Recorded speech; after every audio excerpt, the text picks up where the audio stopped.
Vamos dar início aqui a uma rápida revisão sobre verbo, tá? Verbo é a palavra que pode variar em número, pessoa, modo, tempo e voz, indicando ações, processos, estados, mudanças de estado e manifestação de fenômenos na natureza, certo? Todo verbo ele tem número e pessoa. A primeira pessoa é sempre a quem fala, eu no singular, nós no plural. A segunda pessoa é com quem se fala, tá? Eu tenho tu no singular e vós no plural.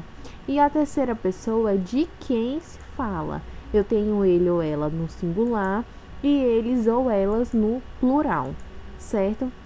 Todo verbo também tem um modo. O modo ele indica a atitude do falante com relação ao conteúdo. Como é que aquela pessoa que fala se comporta em relação ao assunto que a mesma está abordando.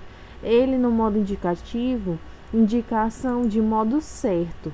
No exemplo, eu ganhei o sorteio. Então, toda vez que eu quero indicar um verbo no modo indicativo, eu tenho que relacionar com uma ação de modo certo. Quando eu tenho o verbo no modo subjuntivo, ele indica a ação de modo duvidoso, incerto, apresentando um fato como subordinado a outro. Se eu pudesse viajar nas férias. Então, toda vez que eu tenho a apresentação de verbo indicando um modo duvidoso, incerto, eu tenho o verbo no modo subjuntivo. Quando eu puder viajar, certo? Que eu possa viajar. Eu tenho também o verbo no modo imperativo, que indica uma ordem, um pedido, conselho, uma súplica. Exemplo, pare de reclamar. Todo verbo ele também tem um tempo. O tempo presente ele é empregado em diversas situações, para indicar um fato ao momento da fala. No exemplo, eu aponto o lápis. Para indicar futuro próximo, parto para o Rio de Janeiro amanhã bem cedo. E para afirmação de verdades. Exemplo, os homens são mortais. E eu também tenho ele no tempo presente histórico, tá? Todos estavam reunidos na sala do tribunal. Nesse momento entra o réu. Então, no meu verbo, no tempo presente, ele é empregado nas seguintes situações: para indicar um fato, um futuro próximo, afirmações de verdades e um presente histórico. Eu também tenho meu verbo no tempo pretérito. Ele refere-se a um fato concluído no passado. No pretérito perfeito, é uma ação instantânea que já se acabou. Exemplo, o aluno apontou o lápis. Finde. Tem o pretérito imperfeito, que é uma ação passada, mas de uma maneira inacabada ainda. No exemplo, o aluno apontava o lápis quando o professor entrou. Então, ele ainda está me referindo ao passado, mas uma ação ainda não concluída, certo? E tem um pretérito mais que perfeito, que é um fato ocorrido no passado, anterior a outro fato também passado. É aquele famoso anteontem, né? Exemplo, alunos já apontaram o lápis quando o professor entrou. Então, quando eu tenho o pretérito perfeito, é uma ação no passado que já acabou. No pretérito imperfeito, uma ação passada ainda não concluída. E no pretérito mais que perfeito, é um fato ocorrido no passado do passado, certo? Tenho também o meu verbo no tempo futuro, tá? No futuro do presente, ele refere-se a um fato futuro com relação ao momento presente. Eu apontarei o lápis. E no futuro do pretérito, ele refere-se a um fato futuro com relação ao momento passado. Exemplo, o aluno falou do professor, certo? Modo em tempo. Eu tenho ele também no modo indicativo. O meu modo indicativo ele pode se apresentar nos tempos presente, pretérito perfeito, pretérito imperfeito, pretérito mais que perfeito, futuro do presente e futuro do pretérito. Então eu tenho o modo indicativo em todos, eu posso ter o meu modo indicativo em todos os meus tempos verbais. O meu modo subjuntivo ele já só aparece no presente, no pretérito imperfeito, que é aquela ação que está no passado, mas ainda não se acabou, e também no futuro.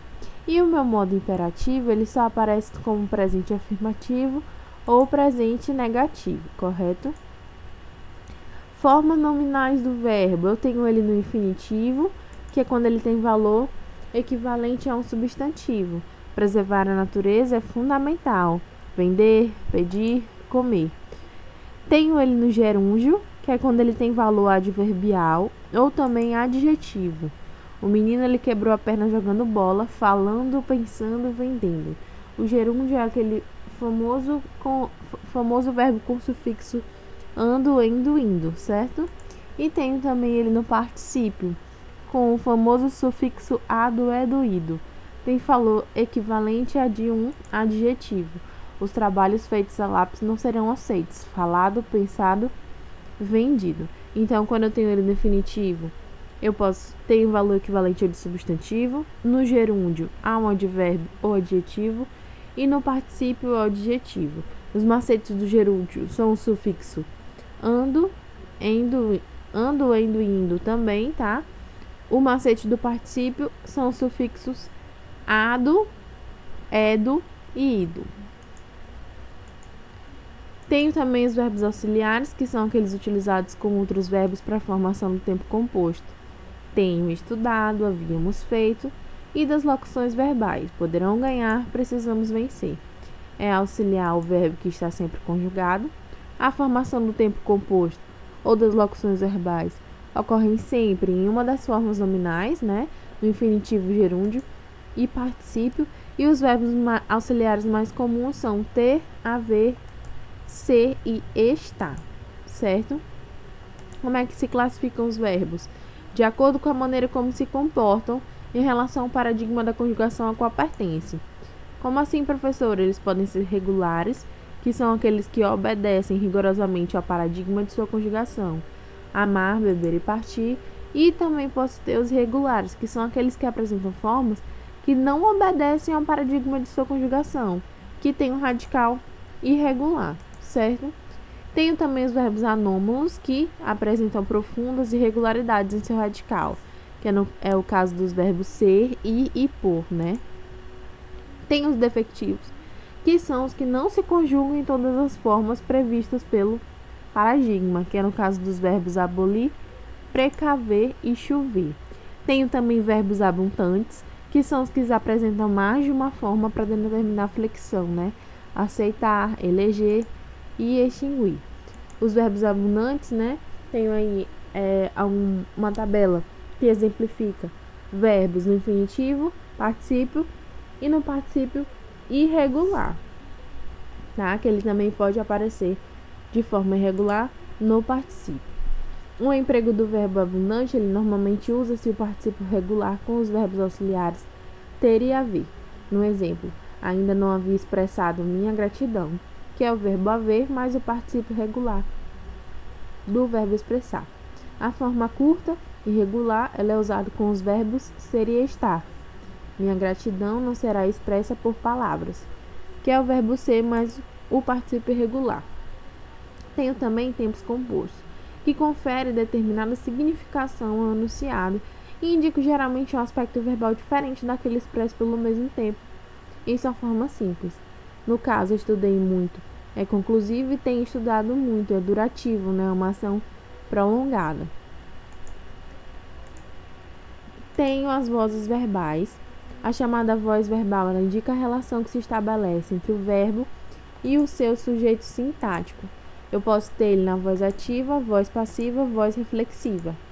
Na voz ativa é quando o processo verbal ele é visto como a ação do sujeito. Exemplo, os nômades atravessaram o deserto. Tenho a voz passiva, que é quando o verbo ele é visto como o sujeito paciente, né? Ele está recebendo a ação verbal. E pode ser também analítica, uma locução verbal do verbo ser mais o particípio passado do verbo principal.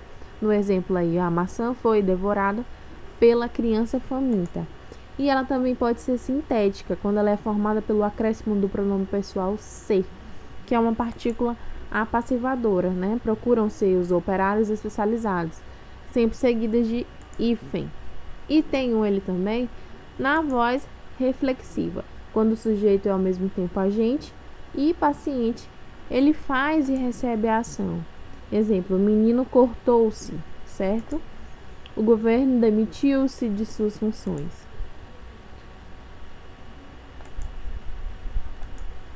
É isso, vamos ficando por aqui com esse breve resumo de ver.